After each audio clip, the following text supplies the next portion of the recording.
Assalamualaikum warahmatullahi wabarakatuh.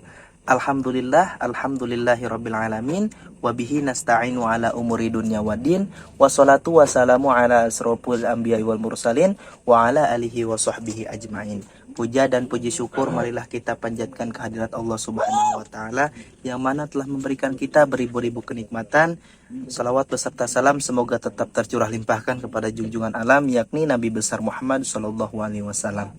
Tak lupa kepada para keluarganya, para sahabatnya, dan kita sebagai umatnya yang paling insya Allah kita mendapatkan syafatul uzmanya nanti di yaumil akhir. Nah, baik teman-teman, sebelumnya yang terhormat dosen kami yaitu Bapak Dr. Adi selaku dosen mata kuliah Public Speaking, yang dimana ini adalah pertemuan ke-13 di Learning Journal ke-12. Nah, baik teman-teman, saya di sini akan menjelaskan sekilas mengenai pertemuan ke-13 ini.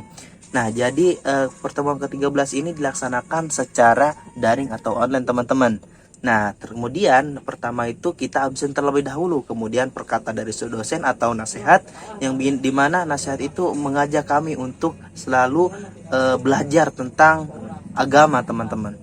Nah, sesudah itu ada satu orang yang mempresentasikan public speakingnya dari perempuan, teman-teman. Kemudian setelah mempresentasikan public speakingnya, kami ngaji terlebih dahulu, yang dimana ngaji ini dipandu oleh Umi, teman-teman, Umi Kulsum, saudari Umi Kulsum.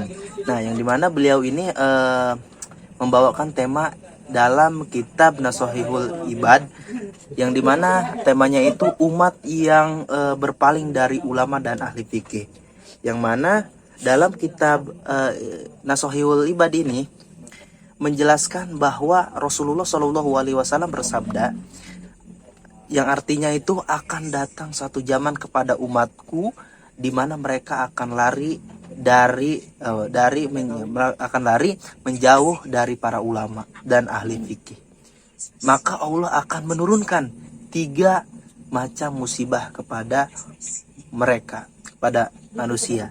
Yang pertama itu Allah akan menghilangkan berkah rizki mereka, yang dimana ketika kita mempunyai rizki banyak tetapi tidak berkah maka asa sia-sia gitu, kawan-kawan, asa sia-sia. Nah, tetapi ketika kita mempunyai rizki yang sedikit tetapi Allah berkahkan rizki tersebut, maka hidup kita akan senantiasa dalam keadaan bahagia, teman-teman.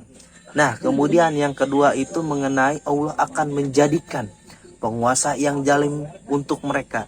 Nah, contohnya yang sekarang sudah kita rasakan, penguasa-penguasa yang zalim, penguasa-penguasa yang korupsi, sudah kita rasakan, teman-teman, yang cuma modal omong doang, tidak ada aksi.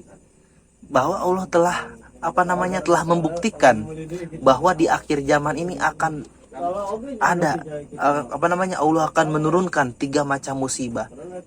Sudah kita rasakan, teman-teman, keberkahan rezeki mulai berkurang karena kita tidak yang namanya bersyukur.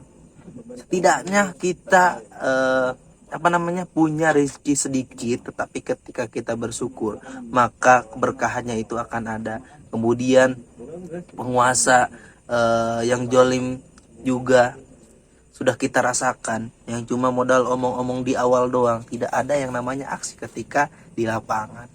Nah, kemudian yang ketiga ini mengenai Allah mengeluarkan mereka dari dunia tanpa membawa iman.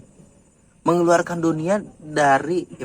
mereka dari dunia tanpa membawa iman. Nah, maksud dari hal tersebut ini yaitu Allah ini mematikan seseorang, mematikan manusia tanpa membawa keimanan dalam dirinya.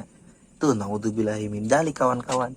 Ketika kita mati dalam keadaan tidak beriman, maka kita akan selama-lamanya di neraka, teman-teman. Naudzubillahi min dzalik. Nah, jadi dapat kita simpulkan bahwa di akhir zaman ini Allah telah menurunkan berbagai musibah.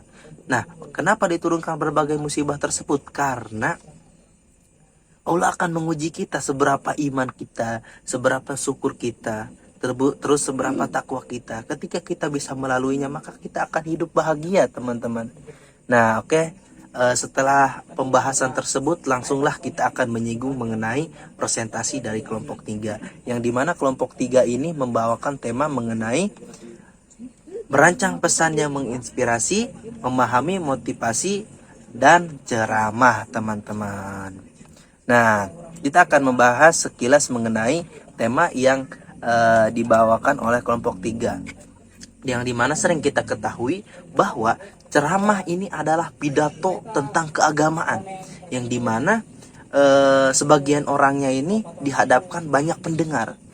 Kemudian ceramah juga merupakan salah satu metode lisan yang banyak dipraktikkan dalam masyarakat, teman-teman. Jadi dapat disimpulkan bahwa ceramah ini merupakan pidato tentang keagamaan yang seringkali yang banyak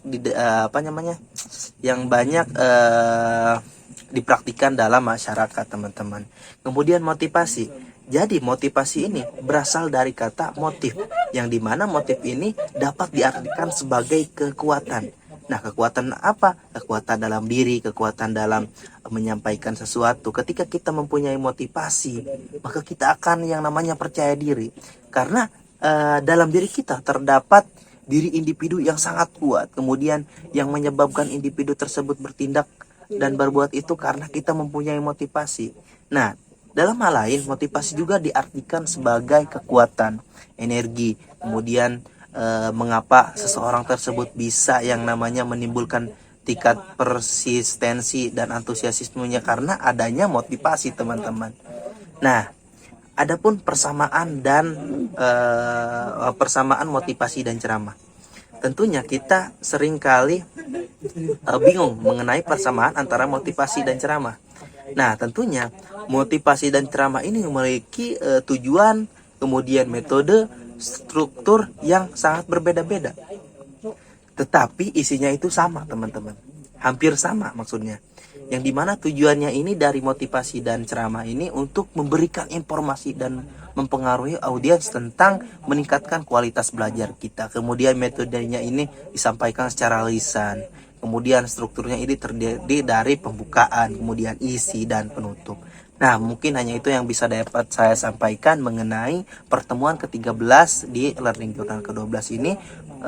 Akhirul kalam, seperti biasa di akhir itu kita foto bersama. Wassalamualaikum warahmatullahi wabarakatuh.